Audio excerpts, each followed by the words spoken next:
আজকে সবাই মিলে ডমিনোজে গিয়ে আমরা এত কম দামে একটা অফার পাবো এটা আমরা কেউই আশা করিনি। তার সাথে ওই অফারটাই বাড়ির সবার জন্য নিয়ে এসে সবার মুখে যে হাসিটা দেখলাম, আজকের ভিডিওটা তোমাদের সাথে সেই সবটাই শেয়ার করব। সো হ্যালো গাইস, কেমন আছো তোমরা সবাই? আশা করি সবাই খুব ভালো আছো। আর একটি নতুন মিনি ব্লগে তোমাদের সকলকে ওয়েলকাম। সাডেন প্ল্যান হওয়াতে কিন্তু আমরা বেরিয়ে পড়েছিলাম, আর আমি এত জলদি জলদি রেডি হয়েছি, আমি বারবার করে ক্যামেরায় দেখছিলাম যে আমাকে ভালো লাগছে তো, মানে আমি ঠিকঠাক সেজেছি তো, তোমরাই বলো তো আমাকে ভালো লাগছে নাকি।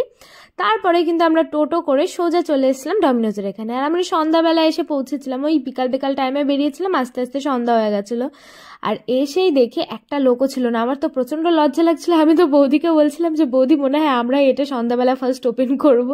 তারপর একটা সুন্দর টেবিল দেখে গিয়ে এখানে বসে পড়েছি। আর এই যে বসতে যাওয়ার সময় আমার সাথে হয়ে গেল একটা বিপদ, মানে আমার হাতে যে ব্যাগটা ছিল ওটা ছিঁড়েই যাচ্ছিল প্রায় টেবিলে। আর এদিকে আমার বৌদির মুখ দেখো, কারণ সবে সবে একটা শুট করে এসেছে। বৌদির একদমই মুডটা ভালো ছিল না, পুরো ক্লান্ত ছিল। তাও আমি জোর করে নিয়ে এসেছি যেহেতু আমি বাড়ি চলে আসবো। আর তারপরে দাদা তো মেনু কার্ড আনতে গেছিলো, তাই ততক্ষণ বসে একটুখানি বৌদির সাথে মজা করছিলাম যে আজকে সব খরচা তোমার। আর এখানে বৌদি আমাকে নকল করছিল যে আমি কেমনভাবে ভিডিও করছি। তারপরে দাদা মেনু কার্ড নিয়ে এসেছে, আর এখন আমার বর দেখছে যে কি অর্ডার দেওয়া যায়। তো আমরা এখান থেকে ডিসাইড করেছিলাম যে সবাই আমরা কিন্তু চিকেন পিসে অর্ডার করব।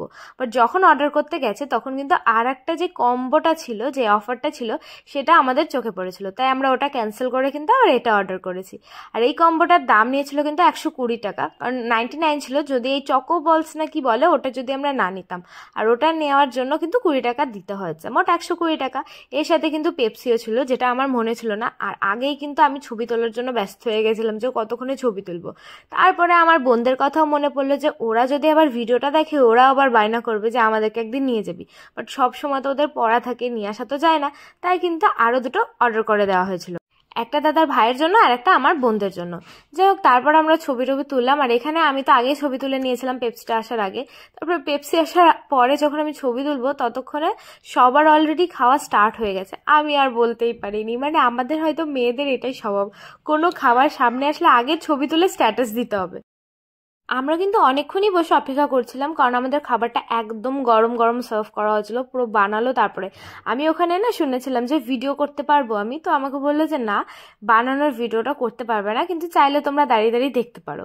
তো আমার বর গিয়ে দাঁড়িয়ে দাঁড়িয়ে পিৎজা বানানোটা দেখে এসেছে, বাট ও বলতেই পারবে না যে কিভাবে বানিয়েছে, শুধু দেখেই এসেছে। যাক, এখন হচ্ছে খাওয়া স্টার্ট করার পালা। তো বৌদিকে বলছিলাম তুমি একটুখানি খেয়ে বলো তো কেমন হয়েছে। বৌদি তো খেতে খেতে এখানে যে দাদার ভিডিওটা করতে গেছি ওর দেখে আগেই নাগেটসগুলো সব খাওয়া গেছে।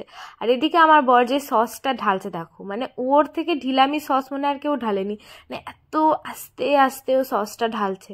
তারপরে এই যে পিৎজা যে আর একটা সস দিয়েছিল, এর মধ্যে চিজও ছিল। তো আমি ভাবছিলাম যে কোন সসটা দিয়ে বেশি ভালো লাগবে।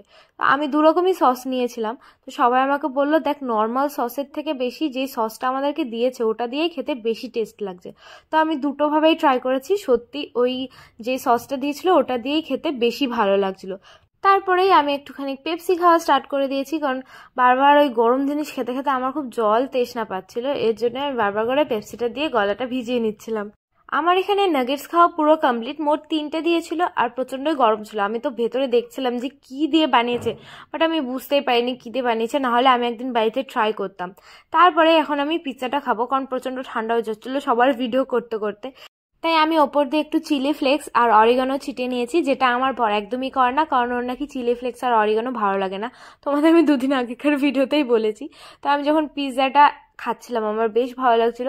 আমরা অর্ডার করেছিলাম কিন্তু চিকেন সসেস পিৎজা, কারণ এই অফারে কিন্তু তোমরা ভেজ পিৎজা আর চিকেন সসেস পিৎজাটাই পাবে, আর কিন্তু অন্য কিছু পাবে না, আর অনিয়ন পিৎজাটাও পাবে।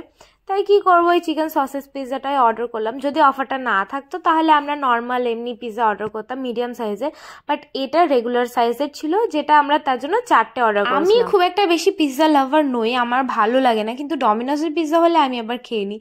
পুরী থেকে আসার সময় ট্রেনে আমার পিৎজা আরও খেতে ইচ্ছে করছিল, বাট আমরা পরে আর অর্ডারই করতে পেরেছিলাম না। যাক, এখন দেখো বৌদিকে খেতে বলেছি যে বৌদি পুরো পিৎজাটার উপরে টমেটো কেচাপ দিয়ে দিয়েছে। আমি বলছি তুমি এটা কী করে খাচ্ছ, তোমার ভালো লাগবে তো? বলছে খেয়ে দেখো, তোমার খুব ভালো লাগবে।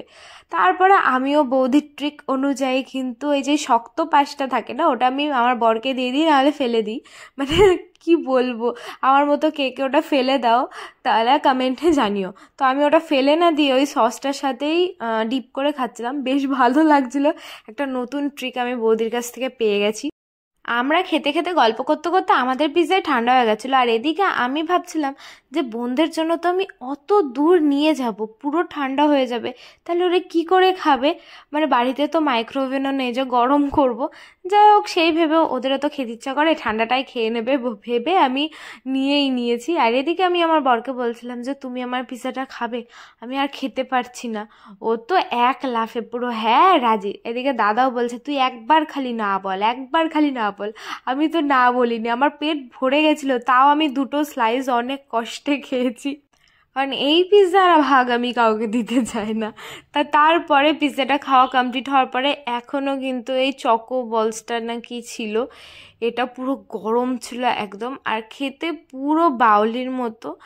আর বিশেষ করে গরমটা ছিল বলে বেশি ভালো লাগছিল। তো এটাও আমি অনেকক্ষণ ধরে খেয়েছি, আর বেশ ভালোই লাগছিল, কারণ আমার বাউলি খেতে বেশ ভালোই লাগে। আর এর ভেতরে কিন্তু চকলেটটা দেওয়া ছিল, আর এমনি নর্মালি বাউলিতে কিন্তু অনেক ফ্লেভার থাকে। তো তারপরেই কিন্তু আমরা ওখান থেকে বেরোনোর পরে ট্রেন ধরে সোজা বাড়ি চলে এসেছি। আর বাড়িতে এসে অপেক্ষা করছিলাম, কারণ মা বাড়িতে ছিল না। মা যখনই আসলো, মা আর বাপি একসাথে, তখন কিন্তু আমি মায়ের হাতেই ফার্স্ট এটা দিয়েছি। মা বলছে এটা কি, এটা খুলতে গেছে যখন, তখন দেখি বাপি একদম মুখ গোমড়া করে বসে রয়েছে। তাই আমি মায়ের হাত থেকে নিয়ে বাপিকে দিতে গেছি। বাপি বলছে না না, আমি রাগ করিনি, তুই তোর মাকেই দে। আর এদিক দিয়ে মা দেখো কতটা হাসছে, বাপিও হাসছে। আর ওদিক দিয়ে আমার বোনরা পড়তে পড়তে দেখছে যে দিদি কি এনেছে, কারণ ওরা সবসময় বলে যে আমাদের জন্য আনিস না, নিজেরা খালি খেয়ে আসিস। কিন্তু ওরা বুঝবে কি করে যে ঠান্ডা হয়ে যায়? তাও আজকে আমি নিয়ে এসেছি। আর এমনিতেও তোমরা দেখো যে আমি কোথাও গেলে ওদের জন্য নিয়ে আসি। আমরা এমন একটা জায়গায় থাকি যেখানে ডমিনোজ কিংবা কেএফসি কিছুই নেই, তার জন্য এই সব জিনিস সবসময় আমাদের খাওয়া হয় না। তো মায়ের আর বাবার হাসিটা দেখে তো আমার প্রচণ্ড ভালো লেগেছে। তোমাদের কার কার ভালো লেগেছে অবশ্যই কমেন্টে জানিও। আর আজকের ভিডিওটা বেসিক্যালি তোমাদের কেমন লেগেছে সেটাও জানিও। ভালো লাগলে লাইক শেয়ার করে দাও, আমার পেজটা ফলো করো। তো আজকের জন্য